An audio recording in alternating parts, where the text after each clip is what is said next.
The Dave Hooker Show. A presentation of Off the Hook Sports. Objective insight, expertise, top guests. Available on YouTube, Apple, Spotify, and the Off the Hook Sports app. Download now for free. Also available on offthehooksports.com. I compute and obey. Now to Dave Hooker. Ready. Boy, we are loaded up on the program today. In some ways, it's like a sports talk, reunion show. John Wilkerson is going to join us. This is complete coincidence. I wanted John Wilkerson to talk about the baseball Vols headed to Hattiesburg, and then Jimmy Hyams will look back on SEC spring meetings later in the show. So, and I produced their show from 2000 to 2005. What's going on, John Wilkerson? And I'm seated at the desk you used to occupy in our office. So how about that? Did they move you over? Is that what happened? No, it was just vacant. Gotcha. Well, I always like that desk because you could see who's going in and out. You had kind of the secluded office, and sometimes I wondered, John, do you know who's in the office and might be eavesdropping on us? But you always handled it well.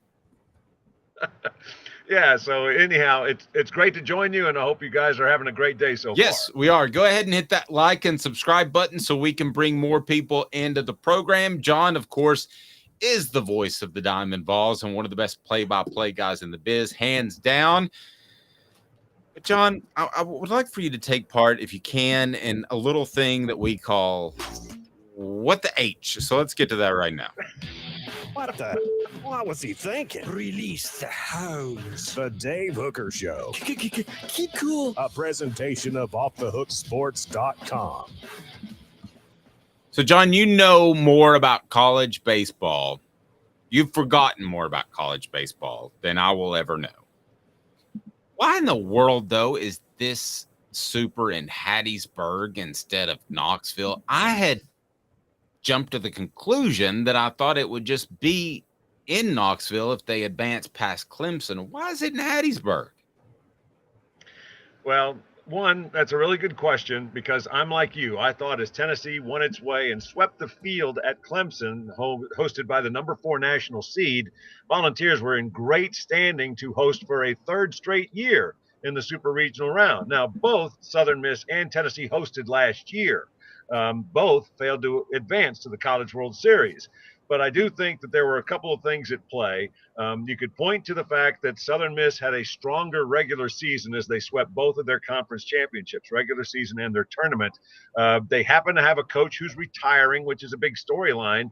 And then it's at least coincidental that on the selection committee that you've got an AD from another school whose son plays for Southern Miss. He is a reserve player. You have another AD now at San Diego who was the AD in Hattiesburg. His son used to play for the baseball team. He since transferred to South Carolina. And then you have former longtime Magnolia State employee. You've got John Cohen, who is the chair of the committee, who formerly was the head coach at Mississippi State, then the athletics director at Mississippi State, and now the athletics director at Auburn. So that's all at least coincidence. But Southern Miss had more wins in the regular season, and also last year, as both teams hosted super regionals, they did draw about 1,000 more fans per game than what Tennessee had. So there are some nuts and bolts you could point to and say that's the reason that Hattiesburg is the host. But Tennessee had the better RPI. Tennessee had the better strength of schedule. And Tennessee was more impressive in sweeping the field at Clemson as opposed to Southern Miss. Congratulations to them. Survived the losers bracket at Auburn.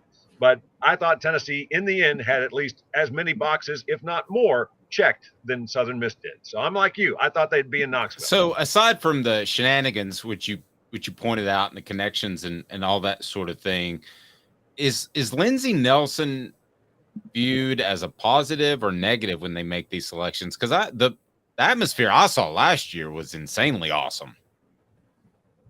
Yeah, and that's a fair question. I do think that if it were more up to date, it would certainly help Tennessee in situations like this.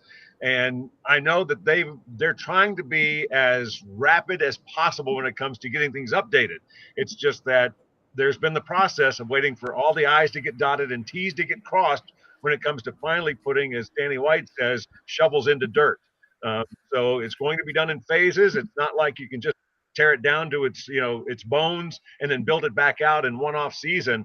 But I do think that if it were more of an up-to-date facility, that it would fare better when it came down to a situation like this. That could have been a deciding factor. Already a compliment. Smoky Mountain Red says the best voice in Tennessee sports. So I'm going to go ahead and leave that up there. It makes John uncomfortable to get compliments, but it's true. Caleb Calhoun, good morning. I'm sorry we got off and rolling. I forgot to say hello. Do you have something for Mr. Wilkerson there? It's okay. I'm taking that very personal, Dave. As you should, Caleb. Thank you, John. Yeah, John, we were talking a little bit yesterday about the politicking of this because I'm weighing two things, and I want to know which one you would think would outweigh if there is any politicking to the committee from, I guess, a moral sense. Because on one hand, you have Tennessee that maybe rubbed a lot of baseball purists the wrong way with the way they carried themselves last year. I mean, there's no doubt about that. But on the other hand, you have Southern Miss, who's probably involved in the worst welfare fraud scandal in the history of America, where they were stealing from Mississippi welfare funds to pay for their own renovations. I mean, so to an NCAA, if there is politicking, to an NCAA official who might make this decision, which one outweighs what? Wow, that's a really interesting question. And I'll say this. For Tennessee, I think the Volunteers, this year's team, which is very different personality-wise from last year's group, they certainly have had to bear the brunt of everything that people still feel about this Tennessee baseball program. So I think that's at least a fair consideration. And it is also interesting to enter that part of have that enter the conversation in terms of what Brett Favre is alleged to have done in getting some funds that he had hoped to be earmarked for a volleyball facility, since that's where the sport his daughter was playing. So I do think that in terms of the one-to-one conversation, it's probably more of a check mark against Tennessee, since it is within the same realm of the sport that's being decided as to the host site, as opposed to the scandalous things that have taken part in the fact that they did indeed allocate welfare funds for things that were not even close to being going to the people that needed them most. John, I've been to Vanderbilt Stadium, so I'm well aware of the shortcomings that stadiums can have. I look at Vanderbilt, and I still remember getting in the elevator for the press conference. You had to duck down because there was a beam just randomly above your head. So it's not necessarily number of seats that Lindsey Nelson has, but the infrastructure as far as a broadcast entity wants to come in like you, but an ESPN or whoever, and wants to make these things happen. Are there things that I'm not aware of other than just number of seats that work against Lindsey Nelson that are being currently addressed? Well, I mean, and I do think that, one, Tennessee has shown and has handled hosting regionals the last 2 years very well, because they just let you know the lay of the land, that you've got two booths that you're going to alternate in terms of who's the home team, who's the road team. You try and get those paired up as best you can. And I think the staff has done a fantastic job. I don't think there was a single issue that Tennessee had that would be any kind of an embarrassment over the last 2 years when it hosted and advanced from its own regional to then hosting super regionals against LSU and Notre Dame. But I just think when it comes down to the total number of spots available, that's probably something that works against it. And the fact that there would be overflow media because the press box has not been really attended to since it opened back in 1993. They have done some slight reconfiguration in the press box to where you have a bigger area, but you also have a couple of spots that are indeed for overflow media that are right there on the concourse down inside the ballpark. So I just think that Tennessee right now could be well served by a severe update in terms of the number of media that could assemble in a press box, as well as those that you could have spots for. But still, again, I don't think Tennessee has to apologize for anything in how it's handled the last two regionals it hosted. But I also think in a situation like this, that you could look at a more up-to-date facility like the Golden Eagles play in, as to perhaps a pretty significant check in their favor. just getting ready for this weekend that Tennessee's about to experience. So those issues, real quick, Caleb, and sorry to jump in. How quickly will those be addressed? I mean, I know they're in the process of renovating. I mean, at what point do we say that infrastructure or the amount of space in the press box, none of that is an issue for Tennessee any longer? How close are we to that? Well, again, I don't think it is the biggest stumbling Okay. block. Again, it might just be part of the equation. But again, I just think that when it came down to 1-1, Tennessee and Southern Miss, Southern Miss, again, both hosted last year, and theirs is a larger facility. And there could also be, I think it would be probably much closer to SEC fatigue than it would be anything that Tennessee doesn't have at its disposal right now or hasn't updated. Because you had a record 8 schools host regionals from the Southeastern Conference. No conference had ever gotten that many host spots before. You had 10 teams, which matched the record, that made it. Tennessee and Texas A&M were the only teams that traveled. The other 8 were hosting. So I just think there might be more of an SEC fatigue, as opposed to, you look at Indiana State being able to host a regional as it did this opening weekend. They advanced to the super regional. They've got a huge event going on their campus. Otherwise, they'd be hosting the super regional. But unfortunately, they knew that their staff was already allocated to that, so they didn't even put in a bid. And so that's why they're playing at TCU as opposed to TCU coming to their place. John, talking a little ball on the field with Tennessee baseball, what do you make of this team's, should we say, mental makeup? I mean, I told Dave last Saturday that performance by Zane Denton may be the most clutch performance I've seen from a Tennessee athlete in any sport. And I'm talking even football in that regard. And do you think that the flying under the radar, that it may help them in the sense of they won't put as much pressure on themselves if things go against them the way that I felt they did in the Notre Dame series last year? Well, I do think that it has been a work in progress, because this team opened with the expectation that they would pick up where last year's team left off, and that was number 1 for the better part of the season, and then only lost 9 games. But this year's team was expected to be more of the same from last year, because you return essentially your starting rotation on the weekends, and that was a great starting point. But you replaced every defensive starter.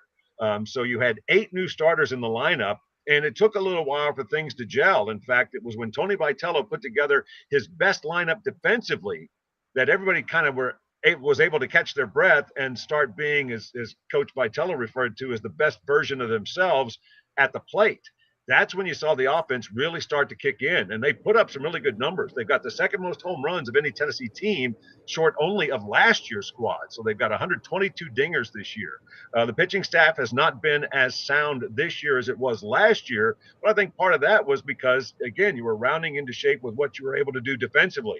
I think Tennessee was as strong defensively. That might have been the best part of their performance this past weekend in the Clemson Regional. They were just so good when it came to playing catch, as they like to say. But Tennessee's been so strong defensively. They've been so strong consistently with starting pitching, and their offense, even though they only had the 1 hit in the loss that they had in the lone SEC tournament game, they've really played well over the last 4 weeks or so. So I think Tennessee is playing its very best ball across the board coming into this matchup. And for them, there is pressure that goes from being the home team when you are at the super regional stage. I think being able to go on the road and realize that it's somebody else's headache to make sure that they have all the ticket requests met and things like that. I think they fully embrace the opportunity they have to go to Southern Miss and play as well as they just did at Clemson. John, I know you have to roll, but last thing, as far as Tennessee's chances, I mean, I think they're pretty good. I think they can also play the overlooked card, have to go on the road, that sort of thing. And then I think the other thing is they don't have the distraction of last year, that they were a team that was kind of on the edge, which I enjoyed. I liked. I mean, you know me well enough. What do you think of Tennessee's mindset headed into this Super? I think it's very solid, because they've been able to, I mean, the last box they needed to check was success away from home. They won their last series at South Carolina, took 2 out of 3 from the Gamecocks. They then, of course, had the one game that they didn't win and didn't necessarily play that well against Texas A&M in the SEC tournament. But then they put together 2 really good wins against Charlotte, which won Conference USA's tournament, and then just an instant classic in the 14-inning affair with Clemson. That was toe-to-toe. That was just a fantastic game. And you had the late heroics by Zane Denton to give Tennessee the lead top of the 9th. I mean, each side was a strike away from winning in the 9th inning. Clemson in top of the 9th, Tennessee bottom of the 9th, and then we got 5 more extra innings. So I just think for them to be able to go toe-to-toe with a program that had won 17 straight going into that matchup against the Tigers, I just thought Tennessee did everything it needed to. And I think this is a team that has the right mindset. They've been so good that after being 5-10 at the midpoint of the SEC schedule, they're now a team that just says, what do we have to do? What do we have to deal with today? Win today and then plan on tomorrow when that time comes. So I think this is a team that has its own identity. It's not near or similar to what the feel for the team, the vibe from the team was last year, and that's not a bad thing for 2022. I just think this group has its own feel, its own identity, and right now they're playing awfully confident. Love it, John. And for those that don't know, where does that door behind you go? To add, It goes into the newsroom. right, but it's permanently locked, so you can't get through it. If there's a fire in the front of the sports office, you ain't getting out. That's right. It's going to be tough. That's why we always have bottles of water in here, just in case. John Wilkerson, voice of the Diamond Vols. Have a great call, and hopefully we can do this again when you're in Omaha. Yeah, Saturday, Sunday, and Monday if necessary. 3 o'clock Eastern time is the scheduled first pitch for the first game for Tennessee at Southern Miss. Vol Network coverage starts at 2:45. But Dave, Caleb, certainly appreciate it. Hope you guys have a great rest of the Thanks, week. buddy. You too. Have a great one, John. Thank you. John. I remember I tried to open that door one time to figure out where it went, and it's like perma-locked. You cannot open it. John's appearance brought to you in part by City Heating and Air Conditioning, cityheatandair.com. Integrity matters. Over 50 years in East Tennessee. That's City Heating and Air Conditioning, cityheatandair.com. Might not need a whole new unit, might just need a part, might need some coolant. That's City Heating and Air Conditioning, cityheatandair.com. Change gears a bit, talking football as we do that right now. And Caleb, newcomers, the topic of conversation, as some were recently highlighted by a guy that I've always liked his work, Craig Hobart, who is a scout at, now is he on 3 or is he, we work together at ESPN? Where is he now, Caleb? I think this article is on ESPN, so I believe he's still on ESPN. Okay, so he's still at ESPN. Good for Craig. And he's kind of compadres with Tom Luganbill there. But he showcased several Tennessee incoming players that he thought would have a big impact for the Vols. Let's take a look at some of those. The tenor of Craig's column was, I thought, pretty heavy on the transfer side, and it should be. That's where we are in this day and age of college football, and that's also where Tennessee is taking advantage of the transfer portal, which they should continue to do.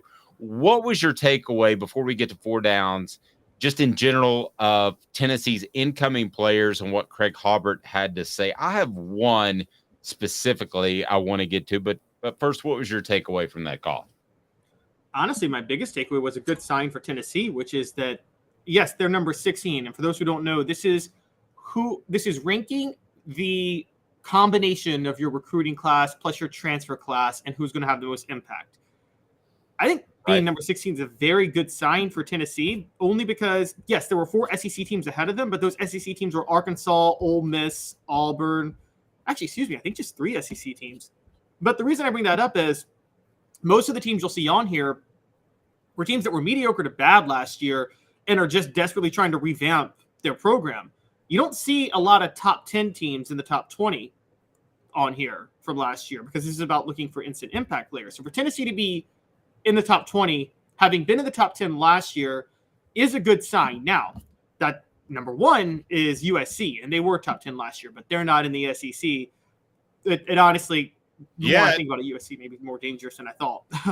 Yet with conference realignment, who knows? A couple of weeks they may get announced from moving to the Big Ten to the SEC at SEC Media Day. No, I thought the very same thing. I mean, to be 16 and even be on this list, and you look at the number of returnees that Tennessee has defensively, I know the offensive line is in a slight rebuild with Darnell Wright, but you have a new quarterback, obviously. But I think Tennessee feels good about where they are there. I think to be at 16, and if you can, give me the other SEC schools that are ahead of Tennessee. But I want to break down some of these impact newcomers. As to be at 16 is a very positive sign because there aren't a lot of places for guys to come in and play. You would say linebacker, offensive line. There's always room for a defensive lineman or two, such as defensive tackle Omar Norman Lott. I mean, there's always going to be room for guys like that. Receiver they could use. I think their receivers were fine without Dante Thornton, but he comes in. So the fact that you have some availability and you fill it, I think is a very positive sign. So say 16th best in the nation or not, which would be, I guess, 4th in the SEC. I still think that's pretty good. Sorry. Yeah. They're what? I think they're 5th. I think I got it wrong. But I'll say, okay, so going through them. So the one that's ahead of Tennessee that they should be concerned about, and it's the highest ranked in the SEC, and for this is for all of you who say I'm a homer for LSU. I'm not. They're ranked highest of all SEC teams, and they won the West last year. So before you call me a homer, they're ranked number 4 on this list. 4 is impressive, but not surprising. You would think there are a lot of guys that perhaps went to another school that are from the state of Louisiana. So I would think that would be a natural transfer portal type of move to get guys to come back to the state of Louisiana. So I'm not surprised. I don't think that Brian Kelly will build his program on transfers at all, but I think he's going to have the ability to go out and cherry pick some guys, kind of like how Alabama did with Jahmyr Gibbs. So I'm still not 100% sure the evolution of college football, if this is going to turn into 60% transfer guys, 70% transfer guys, or 20% transfer guys. I don't think you and I know right now, Caleb. But right now, I like the approach that Alabama has, and that is build strong from the high school ranks and be strong within and add a couple of really good pickups like they did with Jahmyr Gibbs last year. So that's kind of where I see it going, but I'm still not 100% sure. So who else in the SEC is ahead of Tennessee? And then we're going to break down their newcomers as 4 downs. Okay, and now we get to the people they shouldn't worry about, because number 8 on this list is Auburn. I think you and I both agree that's a desperation because they needed the transfer portal because they just totally rerouted. Yep. New coach, a lot like Josh Heupel when NIL came about. When you had the new coach, which in some ways I think is a benefit to getting NIL funds put together. You have a new coach at Auburn and Hugh Freeze, and the boosters there are going to spend money. So not surprised to see them at all, and they need help. Desperation might be a little strong, Caleb, but they do need help. All right, who else? Another one. Now, this isn't new coach or rebuilding, but this is a guy that, as we've talked about, is doing the opposite of what you say should be done, which is building his program solely on the transfer portal. So Lane Kiffin at Ole Miss at number 11. This is the way Lane's going to roll. I mean, I'm just sorry. It's set in stone. He doesn't feel like that he can pay players on a 2-3 year basis with NIL money. He doesn't think that money's there. And he's going to live and die by the transfer portal in 2023 and in 2028 if he's still at Ole Miss. That's the way he's going to roll. He's made up his mind. There's no changing. He will be up towards the top of this list each and every year. Who's next? Next on the list is Arkansas at number 13. That's another desperation one. They were very disappointing last year, and they need to revive their program quickly under Sam Pittman. And so, again, I don't think Tennessee should worry about Arkansas being ahead of them. And I love Sam Pittman. And I really respect Arkansas's program. People hear me rip on Missouri all the time, but I thought Arkansas was a great fit back in 1992 when they added them to the conference. I love a lot about that program and Sam Pittman, but my goodness gracious, do they have any chance of competing with Oklahoma and Texas in the conference when Arkansas was known for recruiting those areas and saying, hey, you get to play in the SEC. Well, hey, now you get to stay home and play in the SEC. I don't know where Arkansas ends up in the next 5 years, but I do like Sam Pittman. and they massively downgraded an offensive coordinator when they brought in Dan Enos. He's no Kendall Briles. I think I'm with you. I like Sam Pittman. You know, for those who don't know, he coached at Tennessee in 2012 with Derek Dooley and Jim Chaney in that record-setting offense, funny enough. But Yep. I'm with you. I don't see where they can go from here. Although they had more success when they played in the Southwest Conference for years. They won some Southwest Conference titles back in the day, but yeah, just long term. Let me ask the message board here this, because I know we have a ton of Tennessee fans. We got a lot of South Carolina fans. We get a lot of LSU fans because Caleb loves them. And from all over the place. Well, I love him because Derek Dooley coached there, guys. That's where he. That's true. I understand. But do you have a secondary team that you root for? So if you're primarily Tennessee, South Carolina, or whoever, I'm curious on the message board, because I root for Arkansas a little bit because of Pittman and because of I think his inclination to run the ball first, which we don't see nowadays in any level of football. High school, college, and pro. I like that. I'm an old school 92 Cowboys lining up I formation. Let's go. I know that's dated, but I kind of root for Sam Pittman in Arkansas, given everything equal. To be fair, that 92 Cowboys team could run that offense today and they'd win a Super Bowl. They were just that loaded. Yeah, I love you, Caleb. You just made my day. All right. There is one team. There's one last team ahead of Tennessee, and it doesn't really. It's another one that doesn't. I don't think that scares him, and it's Kentucky. Now, Devin Leary to Kentucky is scary because I think he's significantly better than Will Levis. And I wonder too, when you make these lists, you're not supposed to theoretically weigh a quarterback more than other positions, but what do? You weigh a quarterback more than other positions, right? Yeah, exactly. I mean, that's like 3 running backs and a receiver. Exactly. And so one good quarterback that could change the direction of your program from Limpy Levis to a new guy, or would it be Gimpy Levis? That doesn't sound as good without the alliteration. I think you're going to. If you're Tennessee, you're grateful that Florida, Georgia, and South Carolina are all behind you. Those are the teams you want to be behind you in this list. You agree, Dave? Yes, I do. And I'm reading the message board at the same time. Smoky Mountain Red. Good question, but I cannot think of one. Somebody he roots for besides Tennessee. At least that's what I'm drawing from Smoky Mountain Red. Also, Travis says, I do. My secondary team is Alabama to lose to anyone. Rocky Top Tom says, I don't like any other SEC teams, but I absolutely pull for whoever plays against Alabama each and every week. And then Mr. Jones beats my alliteration game. Loser Levis. Little harsh. What should people root do? For Duke in football when David Cutcliffe was there. I root for coaches. If I respect a coach, I like to see the coach do well. And then Agreed. I root for who I pick. Agreed. And I root for people too. Like, I'll be honest with you. You know I'm a Cowboys fan. But if Eric Berry and the Kansas City Chiefs had met the Cowboys in the Super Bowl, I would have, not overtly, but I would have quietly rooted for the Chiefs. I would still have the family put on their Cowboys gear that I do every Sunday. And I do that. But I would have rooted for the Chiefs for Eric Berry because he's the greatest individual that I ever covered. I mean, I wish I could say the same thing, but if the Grizzlies are in the finals last year, I'm rooting for Ja Morant, and I don't care how terrible of a human and how he is. Like over Grant Williams of the Celtics. Yes, and in the NFL, I'm rooting for. I don't care if Will Levis does become the starter. I'm not a fan of. I was a Cortland Finnegan fan. Okay, so I mean, you got to throw character out the window with that one.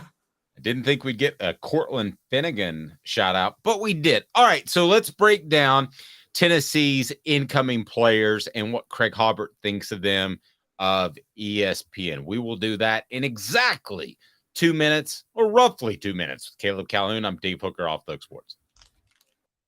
To own the more that owns every job, then get to Vassy Lawn and Garden in Cleveland and get you a Toro. I'm David Vassy, here to talk to you about Toro. With a Toro Zero turn, you'll get more out of every minute and you'll reach the finish line faster. At Bassey's, we like to say, no matter if you're mowing 3 acres a week or 11 lawns a day, homeowners and business owners alike find confidence in equipment they can trust from top to bottom. Bassey Lawn and Garden, Highway 60 North in Cleveland. Man alive, it's worth the drive.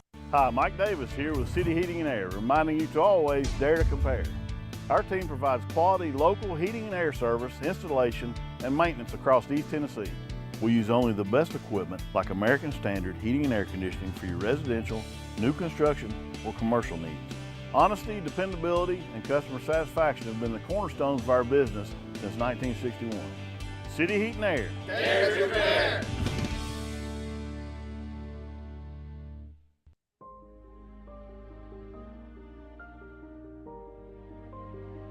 Our family has been creating one-of-a-kind pieces of jewelry in West Knoxville since 1986. Each piece is a combination of unique processes that bring your idea to life. Every day in our shop, a truly special item with a story all its own is being manufactured in our facility, bringing the history and family sentiment into a whole new generation of life. We're grateful that you chose us to be Knoxville's best jeweler, a title that we value and respect. Because to me, being a jeweler and owning a jewelry store are not the same thing. I'm Rick Terry. I'm a jeweler, and we want to be your jeweler. Kingston Pike and Campbell Station Road in the heart of Farragut, and downtown on Gay Street right next to the Tennessee Theater. With all that sun, sand, and salt water, the beach is a very relaxing place. Unless you wear contacts. Ow! Open your eyes to the best the beach has to offer with LASIK vision correction from Campbell Cunningham Laser Center. Ah. You're listening to The Dave Hooker Show, a presentation of OffTheHookSports.com. The internet is full of pictures of each and every one of you. Available on YouTube, Apple, Spotify, and the Off the Hook Sports app. Download now for free. Is there nothing you people can't do? Also available on OffTheHookSports.com. Travis says Dave loves this. I wonder if he's talking about the hate on the message board, because I do love the hate on the message board. Smoky Mountain Red, I'll post. Yeah, I hate all other SEC teams. Rocky Top Tom, though, does say, I would truly like to see Arkansas do something just because they used to be great and our annual game with them used to actually mean something. Thank you for playing along, Rocky Top Tom. Whereas Smoky Mountain Red follows up with, they can all lose every game and bowl games as well. I'm not a root for an SEC team and a bowl game fan. The more they lose, the better it helps in recruiting. Actually, very true. But I do. I'm so, like, the whole, like, SEC, Big Ten, my conference is better. That was cool when it was like 10 teams to a conference. When you're at 16 teams and your super conferences, like there's no like it used to be like my region superior to your region. What's your region now? Okay, Miami and Dallas are not the same region remotely. Yeah, my region is Rutgers and Ventura Boulevard at the same time. In LA. Yes. Those are my regions now. All right. What do we need to do, Jacob? What's up, everybody? This is Jacob Warren asking you to like, subscribe, and share.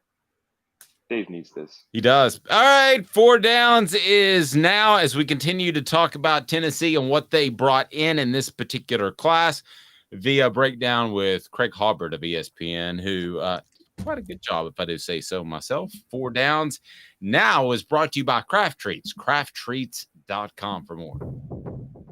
4 Downs. 4 questions. 4 answers. The Dave Hooker Show. 4 Downs. A presentation of OffTheHookSports.com. All right, the first question, first down, what transfer will have the biggest impact? 4 Downs brought to you by Craft Treats. Go to crafttreats.com, use the promo code OFFTHEHOOK, the promo code OFFTHEHOOK, and you will get 20% off of your purchase. They have the chill pills with the CBD derivatives that will help with your pet's anxiety that will help with your pet's arthritis or digestive issues. Again, crafttreats.com. Use the promo code Off the Hook. They've got the chill pills with CBD or other fantastic treats, 20% off with the promo code Off the Hook. What transfer will have the biggest impact for Tennessee this upcoming season? So we're talking about names like linebacker Keenan Pili, offensive lineman John Campbell, defensive tackle Omar Norman Lott, wide receiver Dante Thornton, and then linebacker Arian Carter. Those were the players designated by Craig. Aaron Carter's a recruit, not a transfer. Sorry? Aaron Carter was a recruit, not a transfer. Yeah, so top newcomers. Those were the ones designated by Craig Hobart as top impact newcomers. So this is a combination of transfers and freshmen. Continue to hear great stuff out of Arian Carter. I have trouble picking him, though, because I just don't expect anything out of freshmen until I see it on the field in the fall. So let's go with first down. Who will have the biggest impact this fall? You can pick out of this list, which I think is pretty all-encompassing, or you can go a completely different direction. I don't know where. Okay, so are we asking? I know it combines transfers and recruits, but is first down is what transfer will have the biggest impact, or what newcomer period will have the biggest impact? Let me say newcomer. Okay, newcomer. Okay, so I don't think I guess the slip of the tongue is because it really doesn't change anything in my mind. I'm going to pick a transfer each and every year before I'll pick an incoming high school player. Now, they may prove me wrong one day, but that's kind of where I am. All right, so what incomer will have the biggest impact? I think that's pretty obvious. I think it's Keenan Pili. Tennessee needs a Jeremy Banks replacement, and I'm pretty sure Keenan Pili is pretty obvious as the newcomer. That's going to have the biggest impact for them. Okay, I'm going to play devil's advocate, but I agree with you. Okay, so I think that when you look at Keenan Pili, I don't know that he's a playmaker impact player. So does that mean other people could step in and play that position possibly? And that being the case, if John Campbell starts every game this season, he's not going to have stats because offensive linemen don't get stats. So I'll agree with you with Pili, but I'll say a close second would be John Campbell because I think he ends up starting every game at left tackle as long as he's healthy. So what incoming player does Tennessee need to have the biggest impact? I'm going freshman here. They're not named, but they need Jordan Matthews or Ricky Gibson to have the biggest impact. They need a cornerback to step up yesterday. And given how horrible the play was there last year, they need one badly. That's really good. I can't argue with that one. I'm going to say, though, John Campbell, I'm not trying to beat a dead horse here, but they've decided they were going to flip-flop their offensive line like they did with Darnell Wright last year and move the guys who played in the left side to the right side from 2022 to 2023, respectively. So John Campbell, if he can't play, blows that whole idea up. Not only is he bad at his position, but then in preseason camp, you would have to shift guys back to the left side. So I will go John Campbell. Not to beat a dead horse, let's put some more pressure on John Campbell, everyone. Okay, so what freshman, now specifically freshman because I misspoke earlier with newcomer, but what freshman not named Arian Carter will have the biggest impact this fall? See, I'm sticking with, again, it's going to be Jordan Matthews or Ricky Gibson. Yeah, same for you. It's going to be one of them. Yeah, I will go with Matthews in that regard. I'm going to pick one over the other just based off what I heard. I think he's slightly more ready to play, and I think that would also have it would make a huge statement for Tennessee to be able to get a guy out of Louisiana and have success with him off the get. So, feel free to give me your thoughts as we dive into fourth down. So in this column, a guy that I've referenced before, and some people have given me a hard time about it because his name's not Joe Milton. So go ahead and give me a hard time. But a guy named Nico. Let's try that again. I'm having one of those days. All right, a guy named Nico is listed as 1A. That struck me. Would you describe Nico as 1A? No, Not a chance. I would have before spring ball, but I think it's very clear Joe Milton's a starter. I wouldn't either.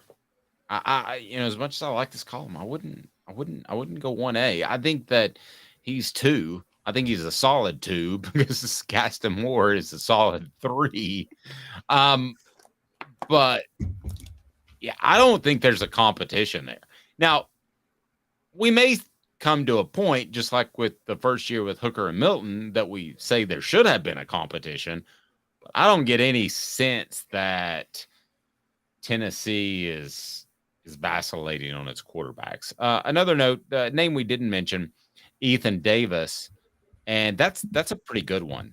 Ethan Davis is an incredibly athletic tight end. Could he come in as a freshman and have an impact? Absolutely. I could see him having 20 catches, a couple of significant ones, because he's that athletic. I think he's a bit of a project. I think his best days are going to be ahead of him, like the 2024 season, but that's a good one. I like that one quite a bit. So, but Caleb, ultimately, when we talk about Tennessee's biggest incoming players, it seems like Peely is the one that is the most sure thing.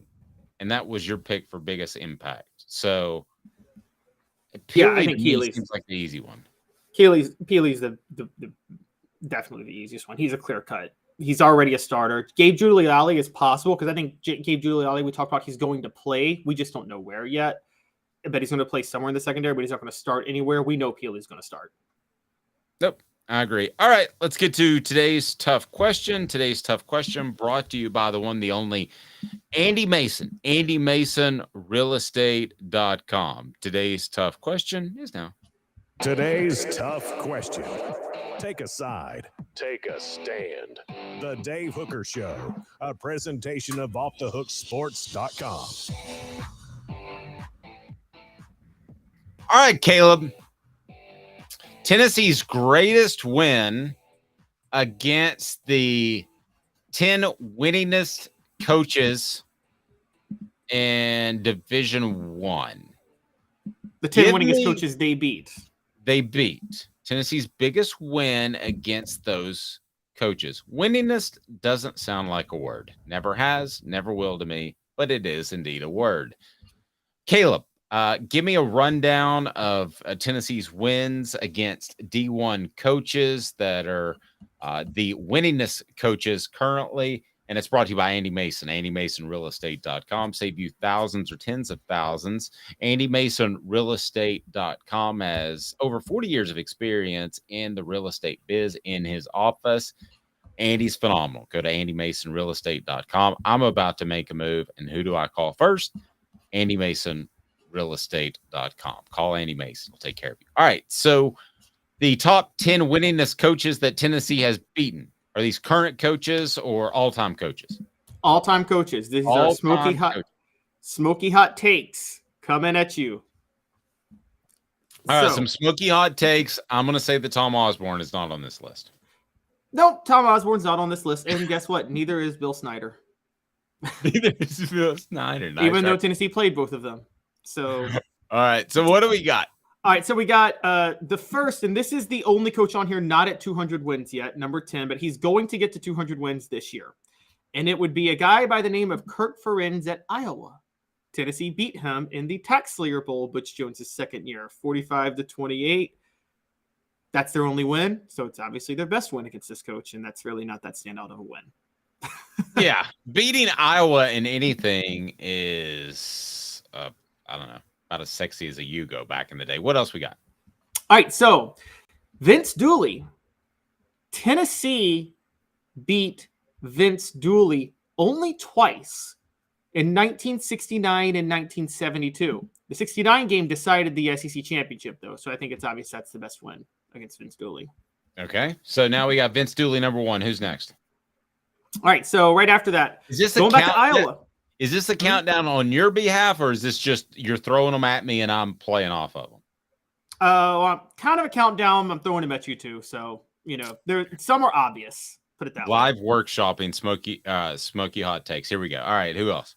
Okay, so right after that, we've got another Iowa situation.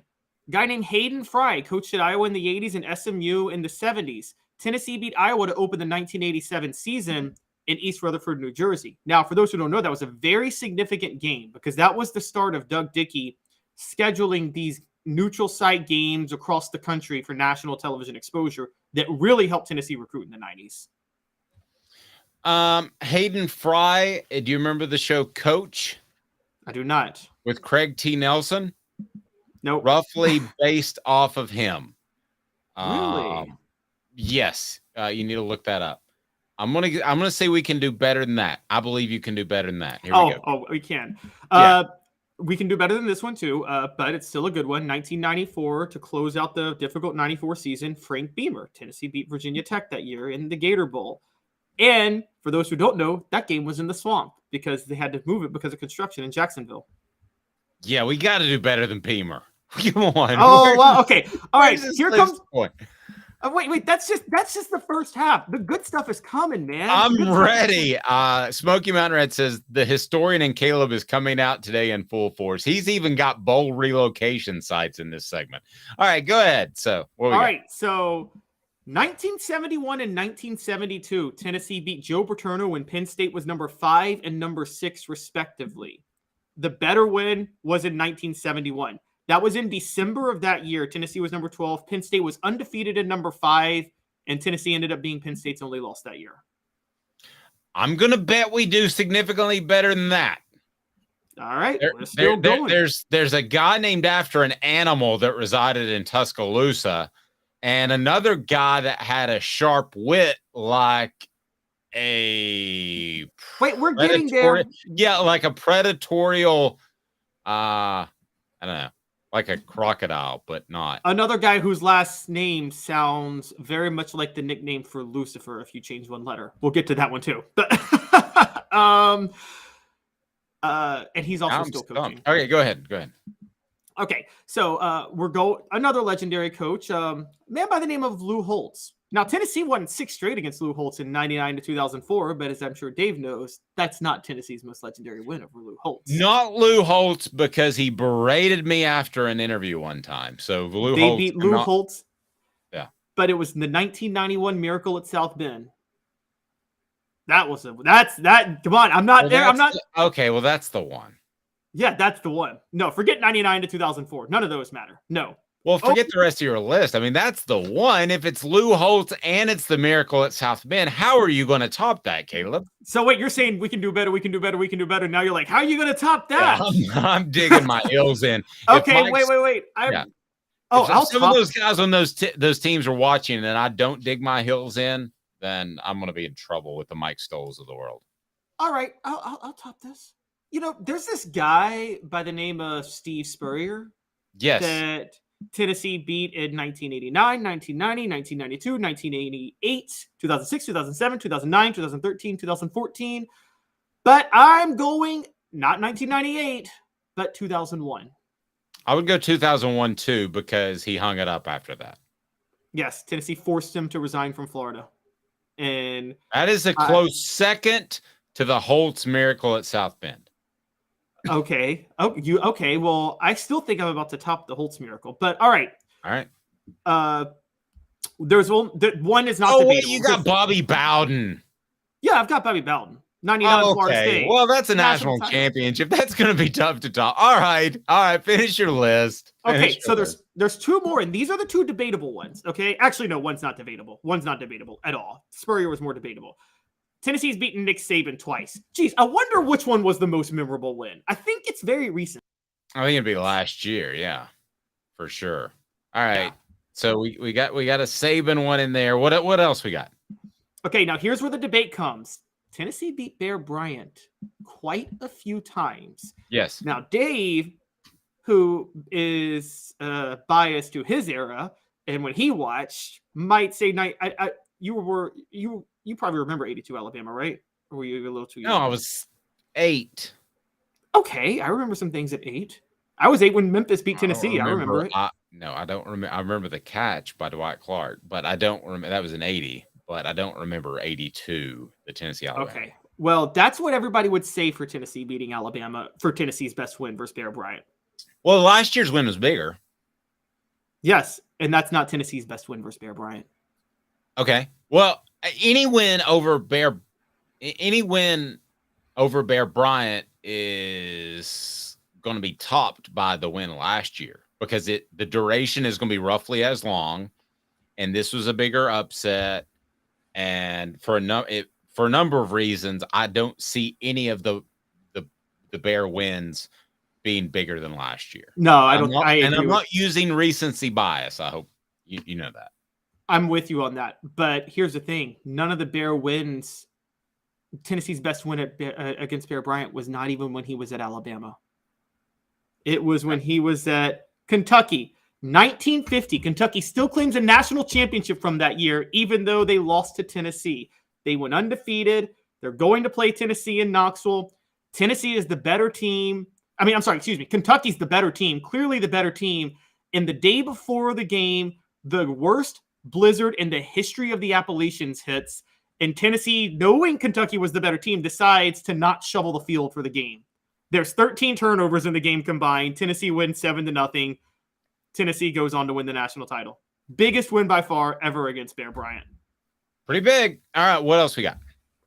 Those are the 10. But I got a couple other Bear Bryant ones that matter. The 67 Tennessee-Alabama game decided the SEC championship that year. That was Albert Dorsey had a pick six. So that one was a big one. Here's where I am on this. I think that you have to pick the national championship game. That's beating Bobby Bowden. If you're just tuning in, go ahead and hit that like button, subscribe if you haven't done to this point. But like button brings more people in. So it's the top 10 winningest coaches in college football history. Which Tennessee victory over one of those coaches the most significant? So to me, it's got to be the national championship, right? Bobby Bowden. I mean, that even though that game, Tennessee was significantly better in that game. And I never thought they were in any danger of losing that game before, during. I just didn't think that was going to happen. So that has to be number one. And then you have shifted the landscape a little bit by beating Steve Spurrier. And then you get the big win last year. So I think 2 is very debatable. If you want to go Spurrier 2001, it caused him to hang it up, and you had an opportunity to play for a national championship if you take care of your business in the SEC championship game, which they did not. Caleb, I'm having trouble after the Bobby Bowden one. Who would you have as 2? In the moment, I would probably go 2001 Florida. Because I'm going to be honest, I would put 2001 and 98 Florida over last year's Alabama game. I think both were more significant. I think the game being moved to December because of the terrorist attacks, Tennessee being 18-point underdogs. I mean, that was the watershed moment of the Tennessee-Florida rivalry, was the 2001 game. And so I would go that. I would actually go 98 Florida, number 3. I know we're picking one per coach, and then I would pick 2022 Alabama for number behind them. No, I don't have any sort of argument with that. But man, the more I think about it, the 98 win was so big because talking as part of our Celebrate 98 series, and we'll have Steve Johnson, who caught the interception to end the national championship game. But I look back at that, talking to those guys about that 98 season, and really they thought they had it won when they beat Florida in September. That even the national championship game was a bit of a letdown. So some of those players might actually have it number 1 over the national championship game. As bizarre as I know that sounds. I was 10 years old. I was just getting into following football. My brother was a hardcore Tennessee fan, and I will never forget, like, the day of that game. My brother this is 25 years ago. My brother being like, if Tennessee can just win the night, they should go undefeated the whole year. And then Tennessee beats Florida. And I will never forget, the first thing my brother says right after the game is, they should go undefeated now. And so it seems like you're right. The sentiment among Vol Nation was that because they finally got over the Florida hump, they shouldn't lose a game the rest of the year. It just because that was such an albatross around their neck the past few years. And so you might 98 or 01, either one, you could go either way. Florida was number 2 in both. So I don't know which Spurrier win was bigger. I just think in the moment, there was something special about that 01 game because nobody was giving Tennessee any respect in that game. Okay, so I'm going to go, you have to go the national championship, but I am going to say second to that is a tie between 2001, Florida and Steve Spurrier. 98, Florida and Steve Spurrier. Last year, Alabama and Nick Saban. And I can't leave out Lou Holtz and the miracle at South Bend. I just cannot leave that out. See, that didn't have any implications really, though. Notre Dame, neither team was playing for a national title. Like, that game was exciting for in the moment. But, I mean, implications long-term. I mean, I got 1950 Kentucky over that. Winning at South Bend in the way they won? How many? 1950 Kentucky, though, was like that game. Tennessee won a national championship off that win. National championships always win, don't they? I mean, yes. By the way, a couple other Hall of Fame coaches Tennessee beat who did not win 200 games, but are Hall of Fame coaches. Bobby Dodd. Losers. Oh yeah, Bobby Dodd's a loser. They beat Bobby Dodd a few times when he was at Georgia Tech, most famously 1956. And they also beat arguably the best coach, Jimmy Johnson, in the 85 Sugar Bowl. Yes. Jimmy Johnson may have gone on to do great things in the NFL. Exactly. Oh, and that's true. Dabo Swinney this past year. Dabo Swinney will get to 200 wins and will be on this list soon enough. So, because they beat him in the Orange Bowl. But that's not that good of a win against Dabo. Clemson didn't care about that game. It wasn't that impressive. Sorry. Travis says Miracle at South Bend was a much better game than 98 Florida. That is absolutely true. That 98 Florida game, if you actually go back and watch it, and I have, it's not the prettiest played game. Florida did as much to lose it as Tennessee did to win it. Please don't tell Fred White I said that. D said, watch the Copeland segment last night. Very good. We appreciate that. Be sure and check it out. It'll be Steve Johnson coming up tonight. We'll get that posted by tomorrow. And then for kicks, Jeff Hall will join us. So looking forward to that. Coming up, Jimmy Hyams. He was at SEC spring meetings just a few days ago. And I don't know why in the world this schedule is not figured out, but we're going to talk to Jimmy about that. Hang tight. 2 minutes. He's Caleb Calhoun. I'm Dave Hooker of Thug Sports.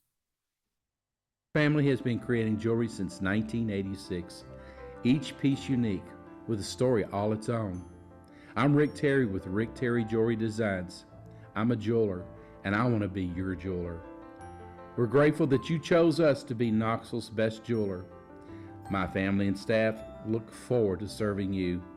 So please come see us. Kingston Pike and Campbell Station Road in the heart of Farragut and downtown on Gay Street, right next to the Tennessee Theater. Hi, Mike Davis here with City Heating and Air, reminding you to always dare to compare. Our team provides quality local heating and air service, installation, and maintenance across East Tennessee.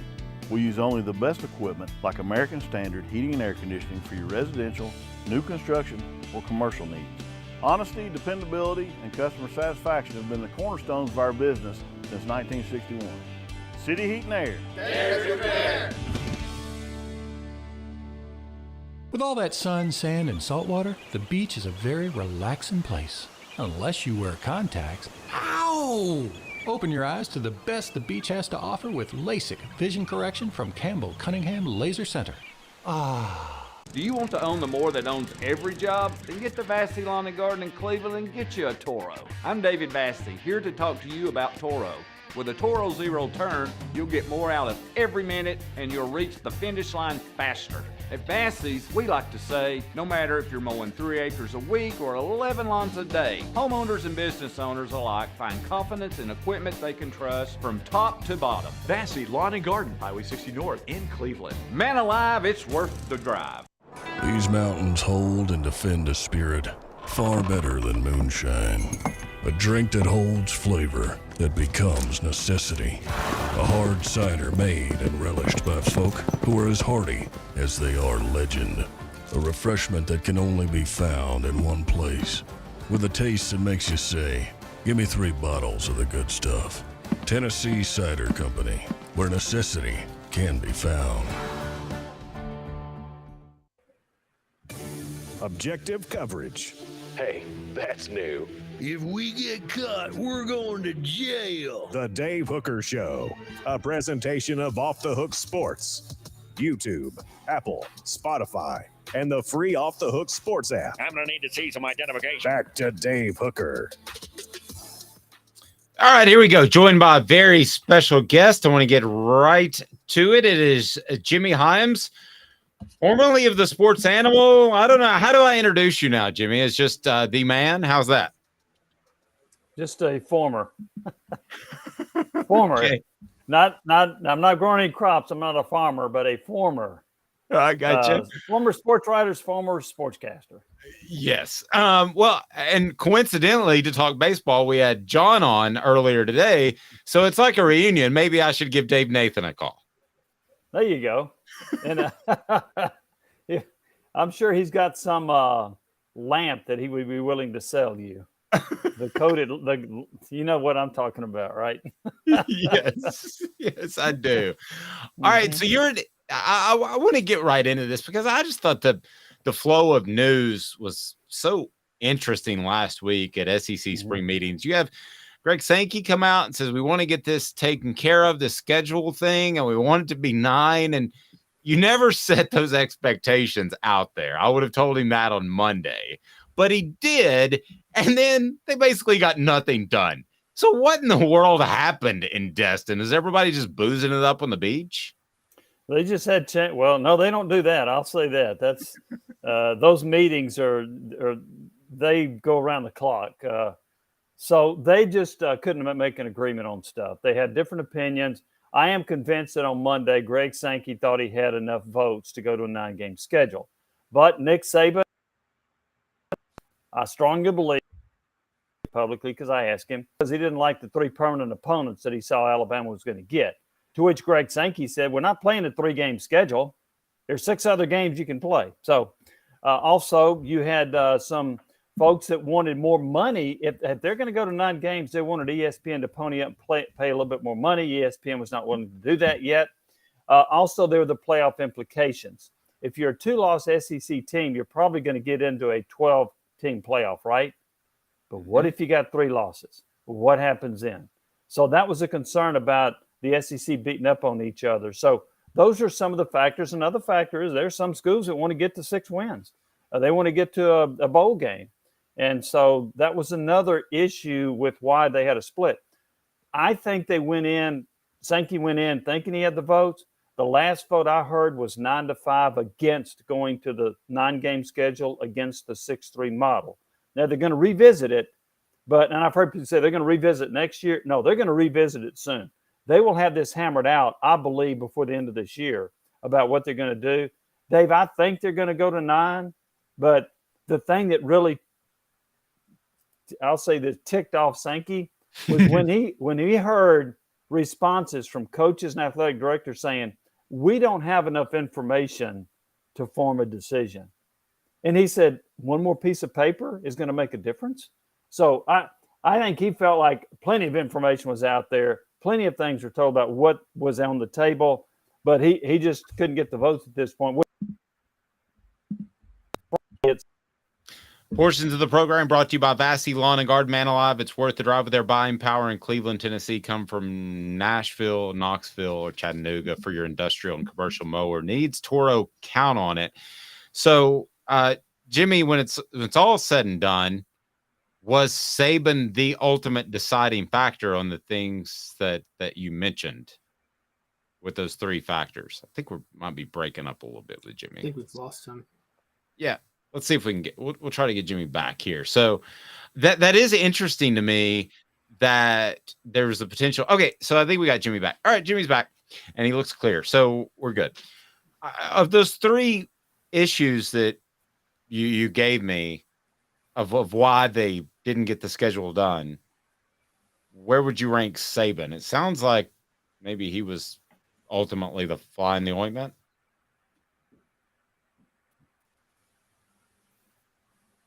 Had an impact now, but when you heard some of the other coaches, I didn't hear as much about I don't like permanent opponents.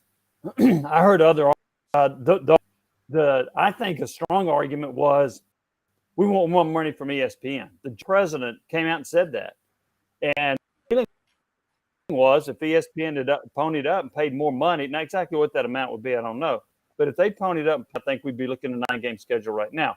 The other question mark about what's the college football playoff going to do if you play versus losses versus 2, the answer.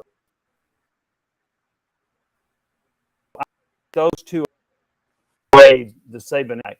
Yes, Saban backed off, and we did hear the athletic talk about how he felt like, what's going to happen if you have 3 losses scheduling. And he mentioned for Alabama, he said we got 2 Power 5 teams scheduled for the next 10 years. What are we supposed to do? Are we going to play a 9-game conference schedule and then 2 Power 5? Are we going to have to buy out of these contracts that we have? So some of that came up in the discussion with Greg Byrne.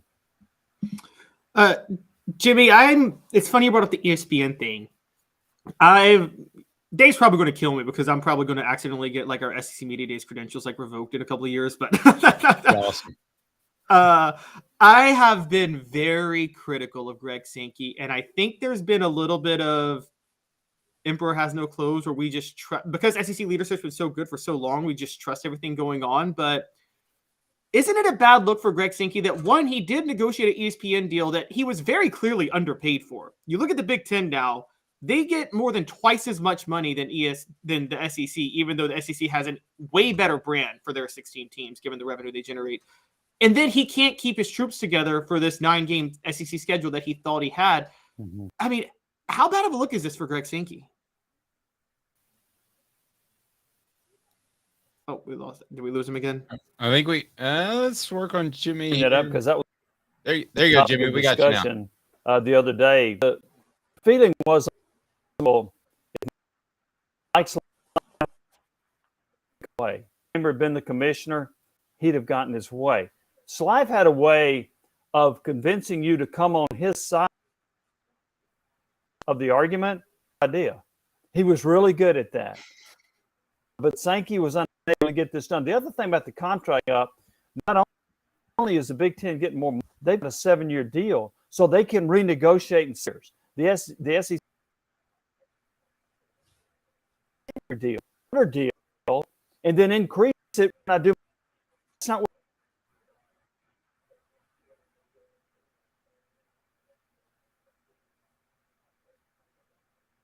Yep, I think we're losing.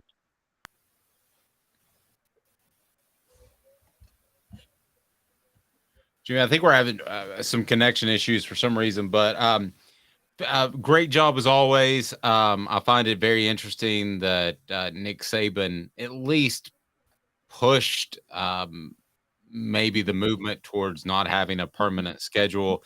He still has an awful lot of power. There's no question about that. Oh, we lost Jimmy. All right. So Nick Saban comes in and he's the fly in the ointment that blows things up. Does that surprise you, Caleb, that he still has this much power?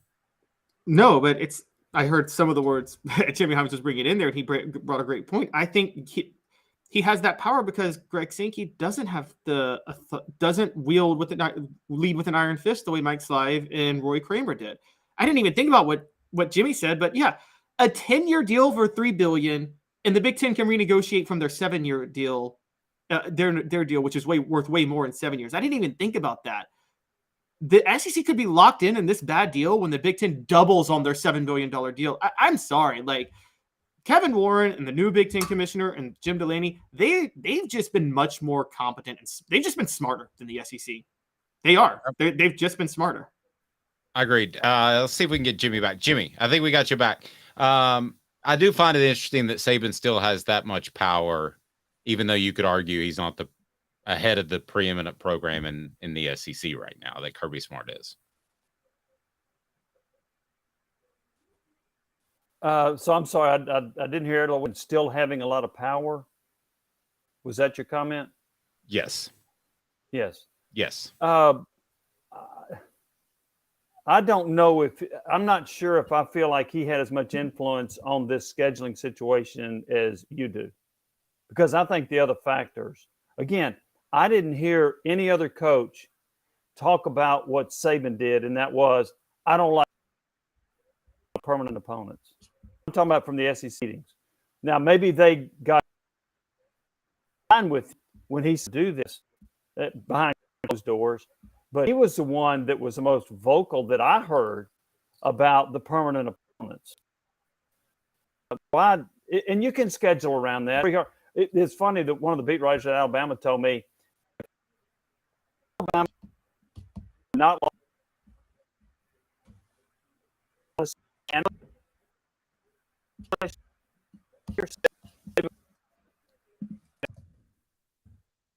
I think we're losing Jimmy again. So, but nevertheless, Nick Saban has that type of power to at least get the ball rolling. I agree with Jimmy, though. There are a lot of other factors in there.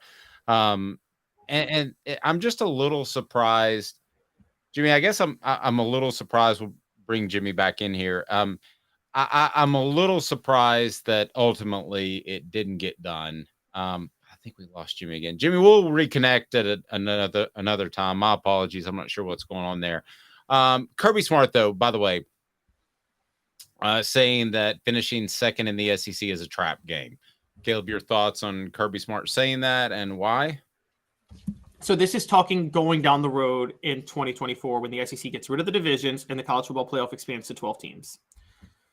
Kirby Smart brings up a great point. He was thinking, oh, if you finish second in the SEC and you lose the SEC title game, then you got to go right back to a first-round playoff game.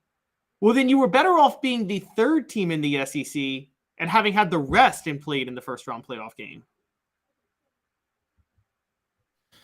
Well, I mean, I think so. I always ask this question when somebody brings up some sort of issue like this, especially when it's Kirby Smart or Nick Saban. So what do you think is the end game by Kirby Smart for even bringing this up? I think Kirby Smart wants something done to address just the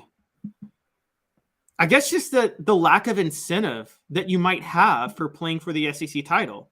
I mean, I actually think that I think there's some legitimate truth to that. Now, I think where he's trying to get to, and this is where I would get, he wants to make sure that I think Nick Saban's more ridiculous. I think Kirby Smart's shooting from the hip. I think what Kirby Smart's trying to get is he needs the committee to understand that a team that finishes second in the SEC should at least host the first week of playoff games. Put it that way. They should at least play a home game the first week. And there's going to be a lot of preferential treatment to conference champions getting to host. Well, because, okay, what advantage is there to finishing second versus finishing third if the top three teams are probably going to be in the 12-team playoff every year? Well, it's finishing second as opposed to finishing third. I mean, yeah. I think you would help your seeding. You would be more likely to host a game. That's would be more likely. He was getting at, though. I think he wants to make sure the second place team is guaranteed to host a game over some no-name conference champion. Okay, well, I understand, but that's no argument to me. Just this comes down to where are they in the ratings, and we have to trust the College Football Playoff Committee to not, and I don't trust them to do this, but we have to trust them to seed them accurately, Caleb, to not put the SEC, for instance, at 1 and 3 as they've done in the college football playoffs before, because they don't want them to play each other in the first weekend, right? So we have to trust that they're going to truly seed those without any sort of agenda, be it television or otherwise. I don't trust them to do that, but I'm willing to give them the benefit of the doubt in the first 12 run. So the bottom line is LSU was they finished the season 9-3 or 9-4? 9-4. I don't think they would have been in the playoff last year. It would have been okay, but let's just say, for instance, for funsies, they're 10-3 and they lose the SEC championship game. No, just taking a quick look, I don't think that that's necessarily a team that should be hosting, nor is that a team that should necessarily get a bye.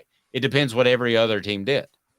Yeah, but okay, take the agenda part out of it for a minute. And what they've done is they've actually eliminated to where they could the potential for agendas, because I mean they're still going to have one, but let's not forget this. You have to be a conference champion to get a first round bye. I mean, what if there's 2 12-0 SEC teams playing for the SEC title. You're telling me the loser of that game shouldn't get a first round bye, but a 9-3 Pac-12 champion should? I mean, that comes down to your thoughts on winning the conference. Does it matter? And this is going to be readdressed really quickly when Texas and Oklahoma are in the league and the Big Ten is done doing their expanding. And if we find out that it's an AL-NL type of thing, like in Major League Baseball, that you need to adjust this. But to me, right now, and it's very tenuous, okay? The Pac-12, Pac-10, Pac-14, whatever it ends up being, the Big 12, Big 14, whatever it ends up being, is still relevant. Slightly. Same thing for the ACC. Slightly. So I feel like when we have this conversation in 2 or 3 years, that Kirby's got a great point. To me, winning those conferences is still significant. And I think it deserves something. Again, maybe a moot issue in about 2 years. But this, I guess where Kirby's at, and by the way, how do you do this? Conference championship week. Do you punish a team for playing for their conference championship so you knock them below the 3rd or 4th place team in the SEC because they lost that last week? Well, at the end of the day, I would have true seeding. So in your situation, if you've got 2 12-0 teams, let's include the Big Ten so we don't look like we're showing favoritism to the SEC. Which could happen if they eliminate divisions, by the way. Sure. Let's say you have 2 12-0 Big Ten teams or 2 12-0 SEC teams. To me, they should be in the top 4.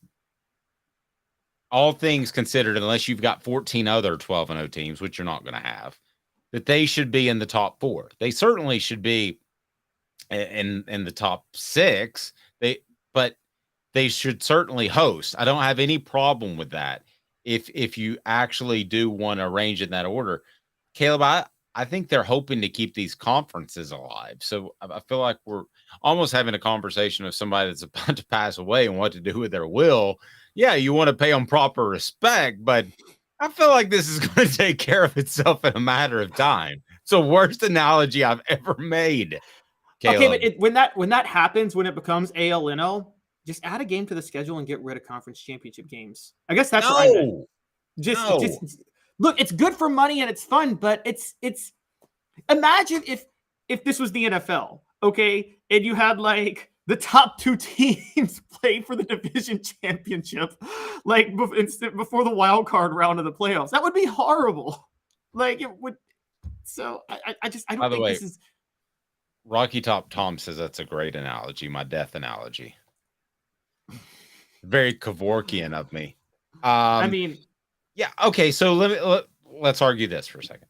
Okay. You've got two loss teams going into championship weekend in the Big Ten and in the SEC. Okay. So you're going to have a 2-loss champion either way. And then you're going to have a 3-loss team that you can decide upon. So let's say the ACC, you go undefeated there. The Pac-12, 10, 14, 18, 28, 780, whatever it ends up being, you're undefeated there. You're undefeated in this Big 12 thingy they got going on. I mean, if you're truly seeding them as they should be seeded, in my opinion, then you could have the SEC locked out theoretically, right? Because then a Big 10 could pick up the 4th spot. If you said the ACC, Big 12, 14, 18, Pac-12, 14, 18, that's 3. And then you have so the Big 10 or SEC could be locked out of it if you truly stagger them. So beware of what you ask for is what I would offer up. Well, there is you're right. But I think this more goes with the 2 versus 3 situation, which is, again, is there a curse to play for the conference championship game as the second best team? Because you have to play, you're not going to get, is it better to finish 3rd or finish 2nd and lose the SEC title? I think it's better to finish 3rd. And not even play in the game. Then you effectively get a first round bye. And that's the flaw in this situation. It's incentivizing you to lose and finish 3rd. If it's a year where Alabama is the best team in the league and you'll get to the playoff as a second or third team, but you know you'll lose to Alabama in the SEC title, you might see those teams jockeying to say, hey, I want to lose and not have to play for the SEC title this week. I'll offer this. There are a lot of people within Tennessee's football program that would have agreed with you last November before the South Carolina Columbia collapse. There were a lot of people that saw that as, the goal was always to get to Atlanta. That was their goal, is to get to Atlanta. Well, that was gone after what happened in Athens. So there were a lot of people within Tennessee's program that looked at it and thought, hey, this is an extra week to get healthier. I know you got a month or so, but this is an extra week to get healthier. You don't have to go play a fantastic team. And this is kind of the preferred way. So in that particular case, again, LSU's losses, let's just manage them to make for funsies. You would have Georgia the 1 seed, LSU potentially the 2 seed. Tennessee would be the 3 seed had the Columbia collapse not happen. Tennessee's draw is a little bit better there. I mean, I see where you're going, but I still think playing for the SEC title should mean something. Yeah, it means something, but not when you have another playoff game 2 weeks later. I think they want the rest. Yeah, it's even more so when you don't have the month off. So they're going to play earlier. It's a couple of weeks. Yeah. Maybe the 3 seeds being better, but you can't do anything about it. What are you going to throw a game? I mean, we just talked last year how Tennessee basketball should chuck the conference tournament. I think you're going to get to a point where conference championship games, I think you're going to see teams chuck it in football. There's no reason to play that hard when you know you're in the playoff in 2 weeks. Let's continue this. That to me is the threshold that if you cross, I've got problems with everything that's happened in college football lately. NIL, transfer portal, all of it. If you get to the point where you just play your starters for the first drive like they do at the end of the NFL season, I got a problem. We'll discuss that live each and every weekday at 10 a.m. He's Caleb Calhoun. I'm Dave Hooker. This has been a presentation of Off the Hooks.